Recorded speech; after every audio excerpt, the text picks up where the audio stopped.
Hello friends, my name is Aditya Puskar. I am from Samastipur district of Bihar and मैंने इसी साल NEET की परीक्षा दी थी और उसमें मैंने 627 मार्क्स ऑब्टेन किया है out of 720 and it was my first attempt. So let me first tell you about the contribution of Sachin Kapoor sir in this journey of my NEET preparation.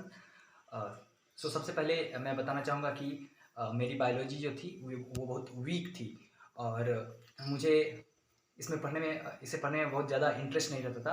तो जब फर्स्ट टाइम मैंने Sachin Kapoor sir की 11th की biology की एक lecture देखी थी, structure organisation इन animals की, तो मतलब जो बात भी सर बोल रहे थे वो बात मतलब सीधे दिमाग में छपते जा रही थी, क्योंकि वो बहुत ज़्यादा डायग्राम्स का यूज कर रहे थे.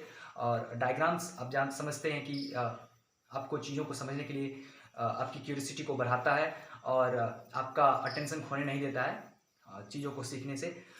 तो इसमें मतलब सर का जो लेक्चर था वो मुझे बहुत अच्छा लगा. ये लेक्चर तो मैंने पूरी की पूरी जूलॉजी भी का जो भी सर का लेक्चर था वो मैंने देखा और इससे मुझे बहुत हेल्प मिली. और अब मैं अपनी स्ट्रेटजी के बारे में कुछ बताना चाहूँगा.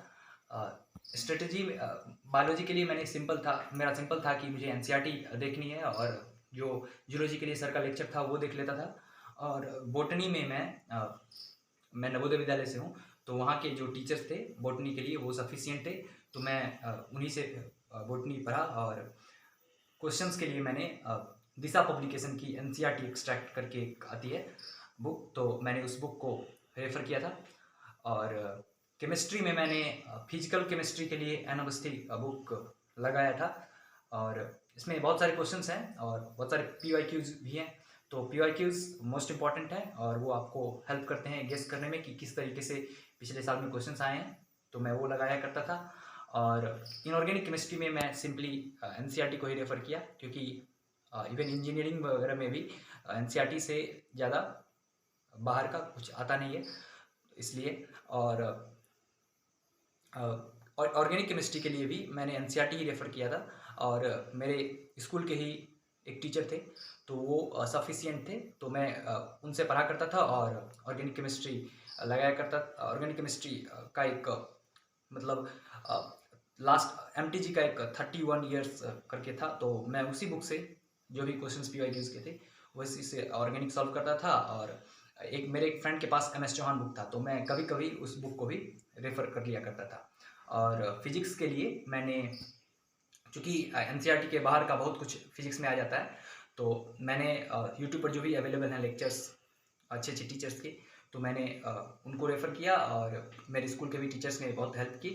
और मैंने क्वेश्चंस के लिए जेईई मेंस का जो पीवाईक्यूज है उसमें लगभग प्रत्येक चैप्टर्स में 200 प्लस क्वेश्चंस हैं, तो मैंने उसे ही बनाया. और I think it was sufficient for me and that was why I got 99.8 percentile in physics.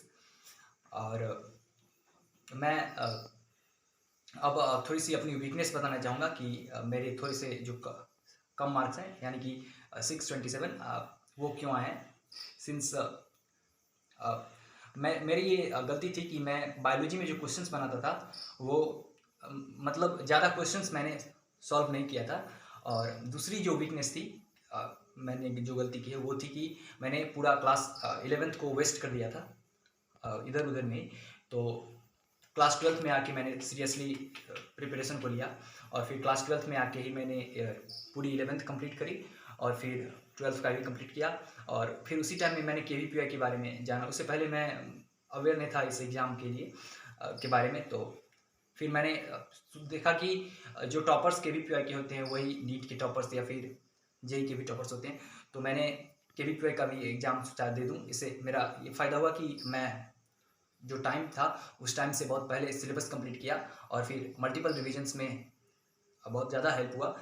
केवीपीआई में भी सर के जो लेक्चर्स थे वो बहुत ज़्यादा हेल्प किए मुझे, क्योंकि सर जो पढ़ाते हैं वो उनका थोड़ा लेवल अप रहता है, तो इससे आपको in between the lines of NCERT समझने में बहुत ज़्यादा हेल्प होती है. तो इसमें भी सर का बहुत ज़्यादा हेल्प था. और मेरे फैमिली में मेरे पापा जो हैं वो फार्मर्स हैं, उनका भी बहुत ज़्यादा फाइनेंशियल सपोर्ट था. बट घर पर रह के प्रॉब्लम ये था कि मैं सही से मतलब कंसंट्रेट नहीं कर पाता था, क्योंकि बहुत सारे काम होते थे। तो मैंने एक जो 12th का टाइम था, मतलब उस टाइम में पूरा लॉकडाउन हो गया था, तो मैं अपने नानी गांव चला गया और वहीं से मैंने इसकी प्रिपरेशन की। इसके लिए उन लोगों को भी मैं उन लोगों के लिए भी मैं थैंकफुल रहना चाहूँगा। और all the best for future aspirants.